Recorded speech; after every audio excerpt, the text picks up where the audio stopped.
Sir शुरू करें। राजकीय प्राथमिक शिक्षक संघ जिला कांगड़ा की तरफ से आप सभी प्रेस के आदरणीय साथियों का हार्दिक स्वागत, धन्यवाद। हम राजकीय प्राथमिक शिक्षक संघ जिला कांगड़ा की तरफ से आज की इस प्रेस कॉन्फ्रेंस में कुछ अपने जो एजेंडा है वो रखना चाहेंगे। इसमें सर्वप्रथम हमारा रहेगा जो हमारे जेबीटी से मुख्य शिक्षक की पदोन्नति होती है, तो 1/10/2012 के बाद वो पदोन्नति पर वेतन वृद्धि जो मिलती थी वो हमें मिल रही थी। लेकिन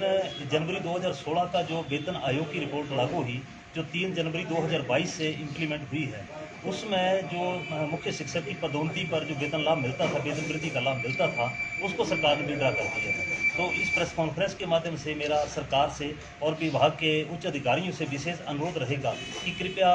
जो इंक्रीमेंट है उसको यथावत रखा जाए, ताकि अध्यापकों का मान सम्मान जो हो बरकरार रहे। नंबर 1 पॉइंट ये था। दूसरा, हमारा जिला कार्यकारिणी की ओर से विशेष निवेदन रहेगा सरकार से कि हमारी जो 15/5/2003 के बाद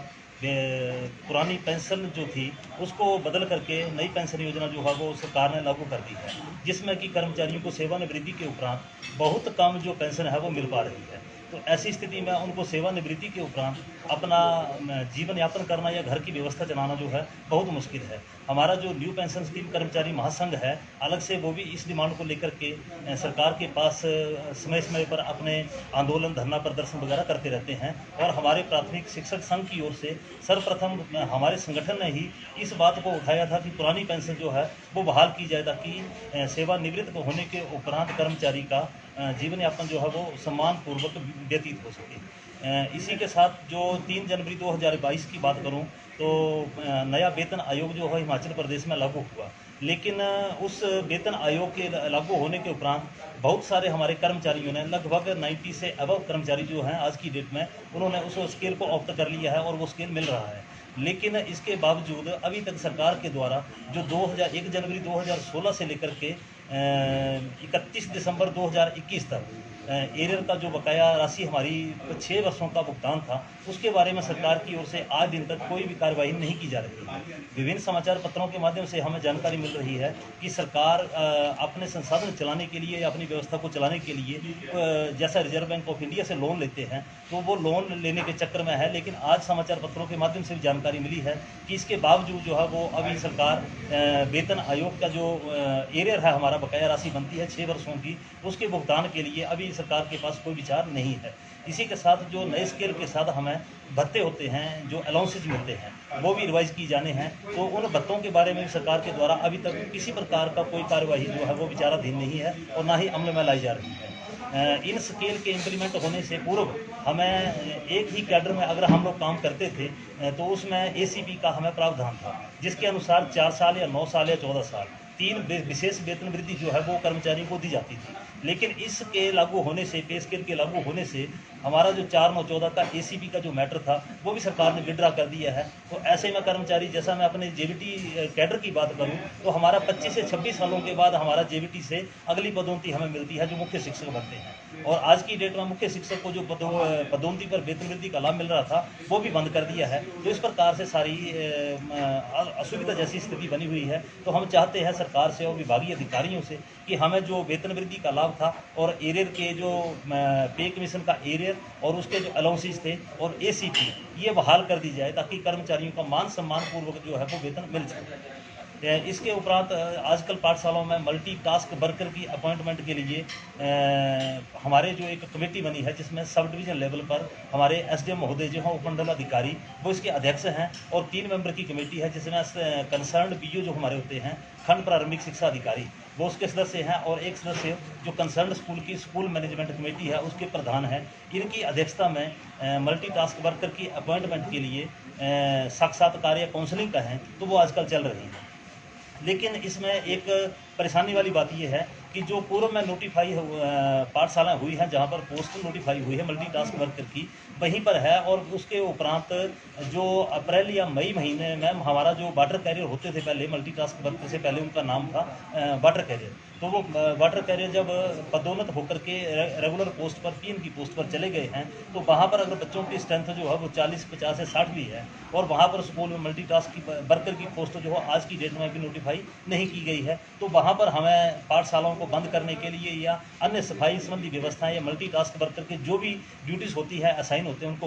उनको करने के लिए बहुत सारी दिक्कत आ रही है। इसके अलावा हमारे आज की डेट में अगर जिला कांगड़ा की बात करूं तो हमारे प्राथमिक विद्यालय में 700 से ज़्यादा वैकेंसी जो है वो हमारे प्राथमिक शिक्षक वर्ग की आज दिन तक खाली चल रही है और काफ़ी समय से ये वैकेंसी जो है वो चल रही है। हमारी जैसा कि आप लोग जानते होंगे कि प्राथमिक पाठशालाओं में 2 या 3 टीचर ही हमारे पाठशालाओं में कार्यरत होते हैं। अगर उनमें से भी एक अध्यापक जो है वो वैकेंसी होगी, वहाँ पर पद रिक्त होगा, तो ऐसी स्थिति में हमारी पाठशालाओं में जैसा कि नर्सरी क्लासेस जोड़ दी गई है, फिर नर्सरी के बाद प्री प्राइम LKG है, UKG है, नर्सरी है, तो इस प्रकार इनको मिलाकर के अगर कुल देखा जाए तो 7 या 8 क्लासेस हमारी बनती हैं। अगर पहली से 5वीं क्लास की बात की जाए तो 18 से 20 सब्जेक्ट बनते हैं और एक अध्यापक के लिए एक दिन में 18 से 20 सब्जेक्ट जो हैं वो कवर कर पाना थोड़ा सा मुश्किल होता है। तो मैं चाहता हूं विभाग से और सरकार से प्रार्थना है हमारी कि JBT के जो हमारे कैडर विभिन्न पद जो हैं खाली हैं, चाहे वो हेड टीचर के हैं या CST के हैं,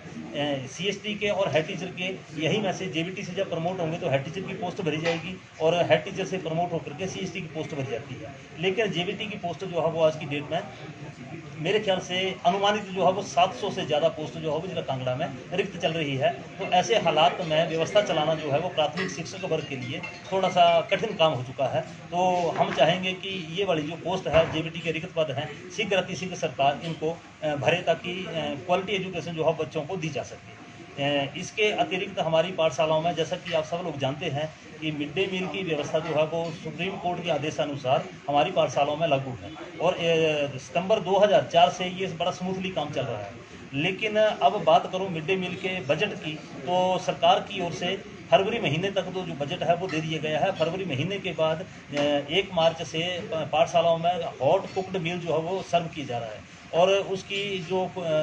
फ्यूल है या गैस सिलेंडर मान लीजिए या इंग्रेडिएंट्स फूड के जो भी आइटम्स होती हैं उसकी परचेजिंग के लिए हमारे पास बजट नहीं है। बहुत सारे अध्यापकों ने अपनी जेब से व्यवस्था को चला के रखा हुआ है या उधारी से, दुकानदारों के पास उधारी से हमारा काम चल रहा है। तो फरवरी के बाद जो बजट नहीं मिल रहा है तो सरकार से हमारी ये मांग भी रहेगी कि मिड डे मील के लिए बजट जो है वो तुरंत उपलब्ध करवाया जाए ताकि जो लंबित देनदारियां हैं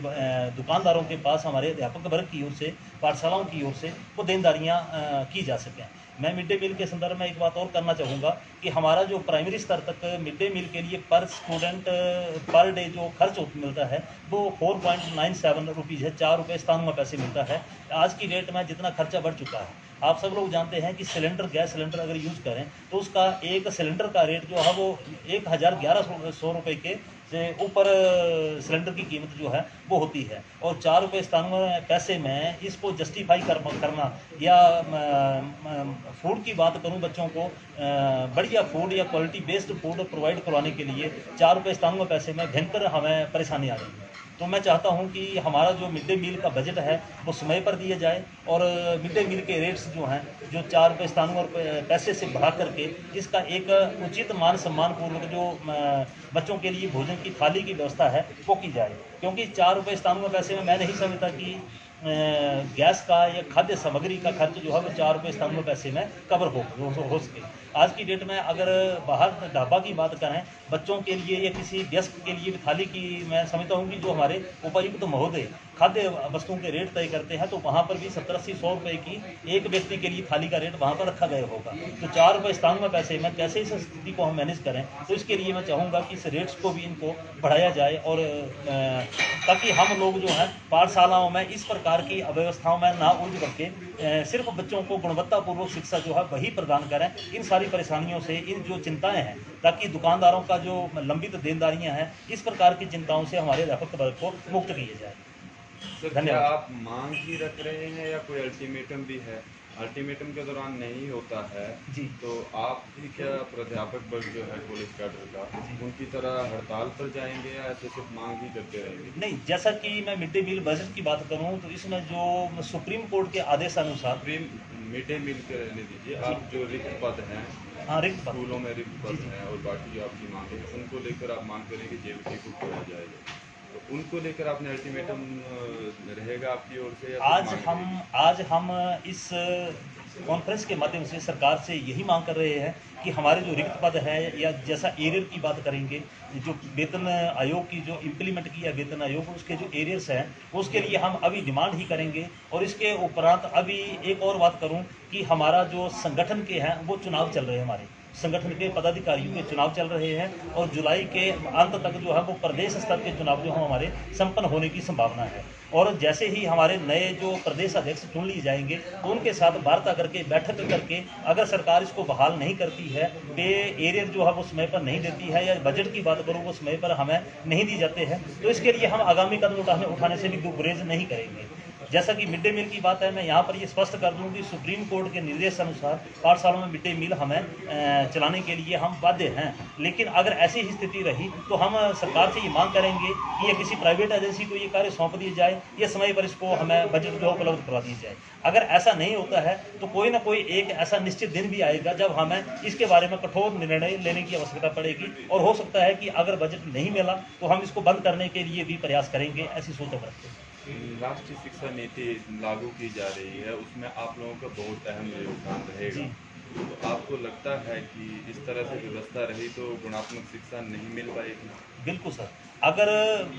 मैं जैसे मैंने कहा कि जो प्री प्राइमरी की बात की है, या जैसा आपने कहा कि नेशनल एजुकेशन पॉलिसी 2020 की बात करूं, उसको इम्प्लीमेंट करने के लिए प्रयास किए जा रहे हैं। लेकिन अगर पाठशालाओं में अध्यापकों के पद जो हैं वो रिक्त रहेंगे, मैं तो ये चाहता हूं कि प्रत्येक पाठशाला के लिए 5 कक्षाएं हमारे पास हैं, तो वहां पर 5 अध्यापक होने चाहिए, ताकि बच्चों को उचित,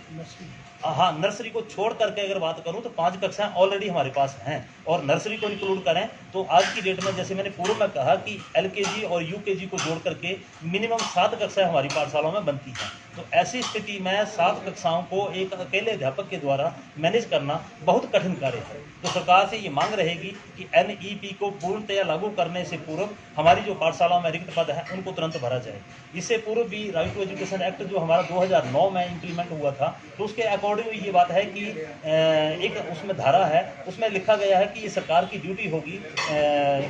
पाठशालाओं में टीचर प्रोवाइड करना। मैक्सिमम वैकेंसी जो है वो 10% जो है वो मैक्सिमम पोस्ट वेकेंट रह सकती है। तो आज की डेट में सरकार उस धारा का भी उल्लंघन कर रही है, क्योंकि अगर जिला कांगड़ा में 700 से ज़्यादा पोस्ट खाली हैं तो 10% के हिसाब से माना जाए तो मेरे हिसाब से 300 साढ़े 300 के आसपास जो 10% बनती, क्योंकि हमारे जिला कांगड़ा में आज की डेट में इस्टेब्लिशमेंट जो 4000 के आसपास बनती है, तो 10% के हिसाब से 400 पद जो है रिक्त RTE के नॉर्म के अनुसार रह सकते हैं। लेकिन अगर 700 को ये आंकड़ा छू रहा है तो सरकार उस एक्ट की कहीं ना कहीं उस एक्ट को उल्लंघन कर रही है, सरकार भी उसको नहीं मान रही है। तो मैं चाहता हूं कि समय पर ये पद जिला कांगड़ा